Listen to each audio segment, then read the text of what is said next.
So I've been looking forward to the film Mr. Burton for quite some time. For a start, it stars Toby Jones and Leslie Manville, amongst others.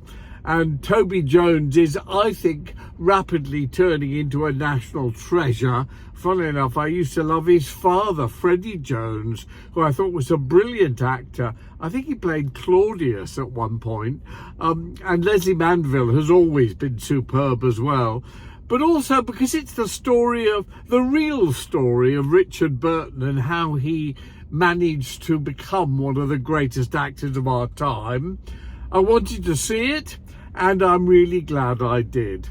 The reviews have been a bit mixed, generally pretty good, but usually giving it about 3 stars out of 5. I'd give it 4 stars out of 5. The one thing I would say is, with shows like Adolescence on Netflix and Mr. Burton, it shows you that we still, us Brits, can do it better than anyone else.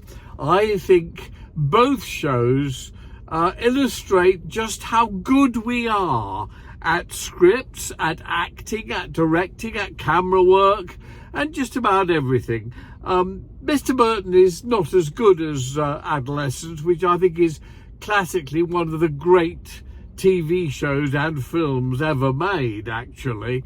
But it is well worth seeing, enormously well done on every level, so I totally recommend it. Mr. Burton. Yet more sex scandals or allegations. There's this Labour MP who I've never heard of and can't remember his name.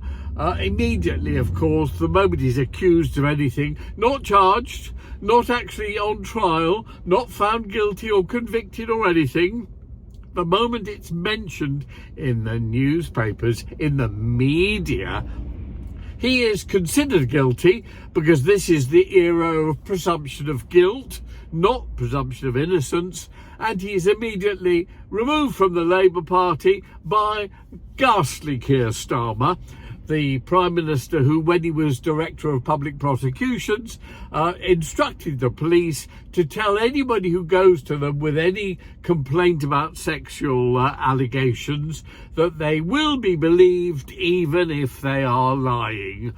I do add that he didn't actually say even if you're lying, but it's implied. You will be believed implies that you will be believed even if you are lying.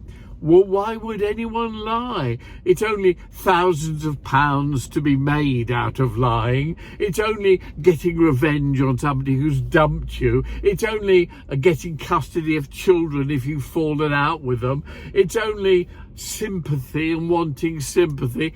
Dozens of reasons, and at the same time we see Russell Brand. Now, I'm not going to comment any further on any of these cases because they are going through the process, and it's not fair on them or their victims, if indeed there are any victims.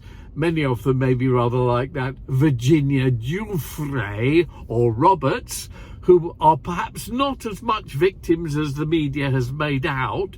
But we'll leave that to see what happens. But I want to talk in general terms because times have changed. In times gone by, you could kiss someone on the cheek. A peck on the cheek is now considered rape, right? Times have changed. You could even perhaps tweak their buttock or even give them a hug.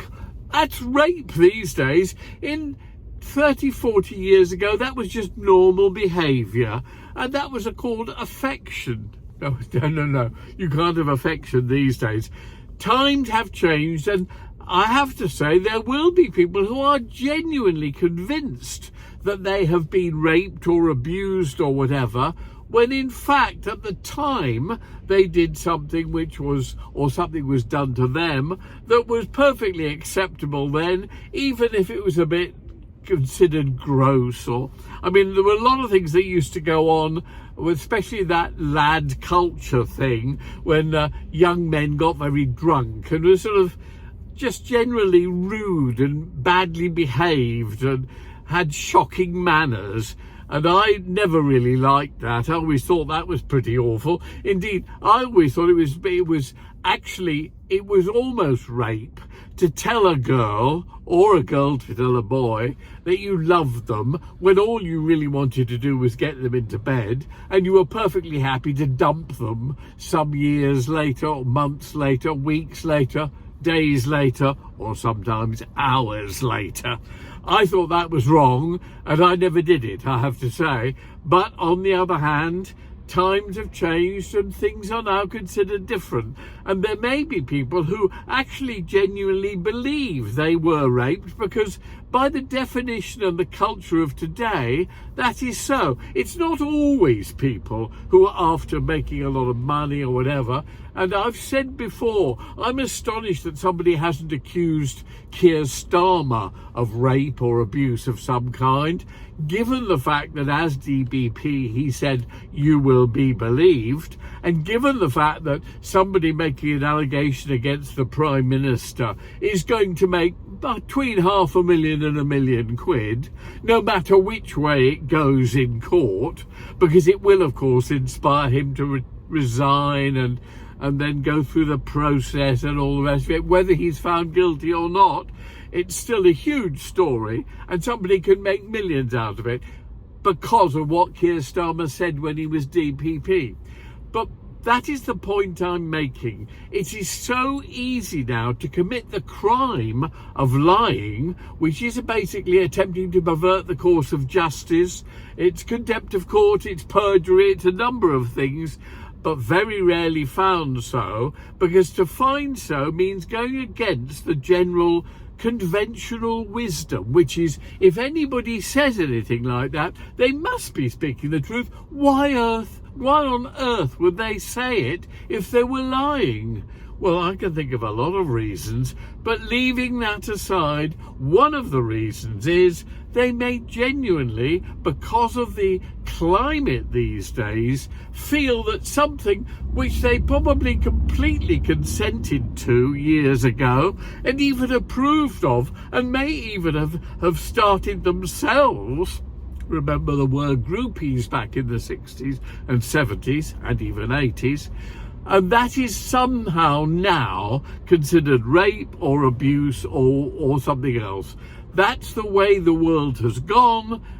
I find it upsetting, because it basically tends to go along with my general theory about humanity.